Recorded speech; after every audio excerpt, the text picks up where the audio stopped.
আজকের রেসিপি হলো দেশি মুরগির ঝোল। আসসালামু আলাইকুম ভিউয়ার্স, দেশি মুরগির ঝোল ঝোল করে রান্না করলে ভাত অথবা পোলাওর সাথে খেতে কিন্তু দারুণ টেস্ট। মজার এই রেসিপিটা আমার ভিডিও দেখে অবশ্যই বাসায় ট্রাই করবেন। মজার এই রেসিপি রান্না করতে হলে আমার সাথেই থাকুন আর ফুল ভিডিও দেখুন। ভিডিও ভালো লাগলে অবশ্যই লাইক কমেন্ট করুন আর চ্যানেলটি সাবস্ক্রাইব করে বেল আইকনটি ক্লিক করে রাখুন। তো চলুন মূল রান্নায় চলে যাই। আমি একটা পাতিল বসিয়ে পরিমাণ মতো তেল দিয়ে দিলাম। এরপরে আমি পেঁয়াজ কুচি দিয়ে দিলাম। আমি বড় সাইজের 3টা পেঁয়াজ কুচি করে দিয়েছি। পেঁয়াজটা একটু ব্রাউন কালার হলে তারপরে আমি মশলাগুলো দিয়ে দিব। পেঁয়াজের সাথে তেলের ভিতরে মশলাগুলোকে আমি হালকা ভেজে নিব। এখানে আমি 3টা তেজপাতা, 5টা লং, 5টা দারচিনি আর 2 টুকরা এলাচ দিয়ে দিলাম।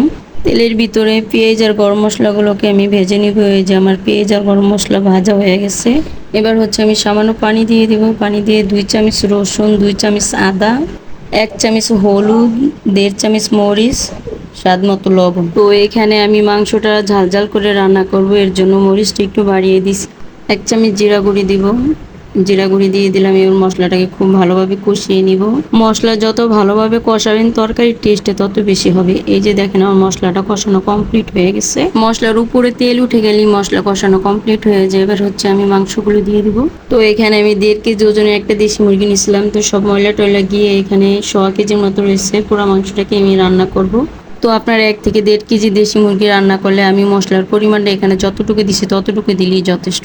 তো মশলার ভিতরে মাংসগুলো দিয়ে দিলাম। আর এখানে আমি 2টা আলু ইউজ করছি, আপনারা স্কিপ করতে পারেন। মাংসগুলোকে প্রথমে আমি মশলার ভিতরে 2-1 মিনিট কষিয়ে নিব। মাংসগুলো মশলার ভিতরে কষানোর টাইমে যদি পানি বের হয় তাহলে আর পানির প্রয়োজন নেই, আর পানি বের না হলে হালকা একটু পানি দিয়ে তারপরে কষিয়ে নিতে হবে। তো মাংসটাকে নেড়ে চেড়ে মশলার সাথে মাখিয়ে নিছি। এবার আমি ঢাকনা দিয়ে ঢেকে 2-1 মিনিট রান্না করে নিব।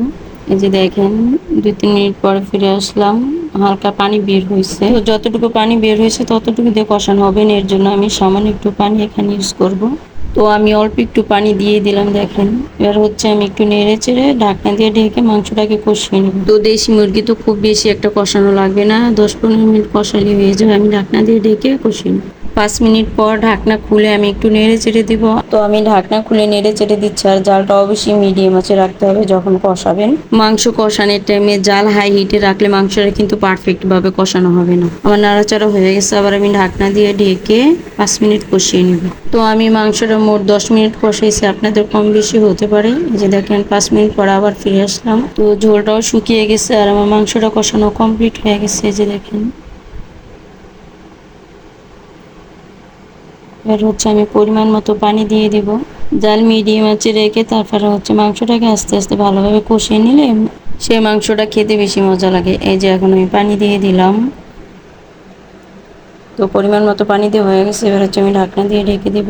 ঢাকনা দিয়ে ঢেকে 15-20 মিনিট রান্না করব আর মাঝে মাঝে ঢাকনা খুলে একটু নেড়ে চেড়ে দিব। এই যে বলক আসছে আর আমি ঢাকনা খুলে একটু নেড়ে চেড়ে জালটা মিডিয়াম আঁচে করে দিব। আর আমি ঢাকনা দিয়ে ঢেকে 15 মিনিটের মতো রান্না করলে আমার রান্নাটা কমপ্লিট হয়ে যাবে। এই যে আমি ঢাকনা দিয়ে ঢেকে 15 মিনিট রান্না করে নিব। তো 15 মিনিট পর ফিরে আসলাম। এই যে দেখেন আমার রান্নাটা কমপ্লিট হয়ে গেছে আর একটু ঝোলটা পাতলা পাতলা আছে। এখানে আমি রান্নাটা একটু ঝোলঝোলি করব, এর জন্য একটু ঝোলঝোল নামাবো। রান্না কমপ্লিট যেহেতু, তো রান্না কমপ্লিট হয়ে গেছে। এখানে আমি 1 চামচ ভাজা জিরা গুঁড়ি দিয়ে দিব। তো জিরা গুঁড়ি দিয়ে আমি কিছুক্ষণ রেখে চুলায় তারপর নামিয়ে ফেলবো। তো যারা দেশি মুরগির ঝোল খেতে পছন্দ করেন পাতলা পাতলা করে, তারা আমার ভিডিও দেখে অবশ্যই বাসায় ট্রাই করবেন। আর ভিডিও ভালো লাগলে চ্যানেলটি সাবস্ক্রাইব করবেন, যাতে আমার মজার মজার রান্নার ভিডিওগুলো সবার আগে আপনার কাছে যায়। ভিডিও দেখার জন্য সবাইকে অসংখ্য ধন্যবাদ। রান্নাটা কত লোভনীয় লাগতেছে।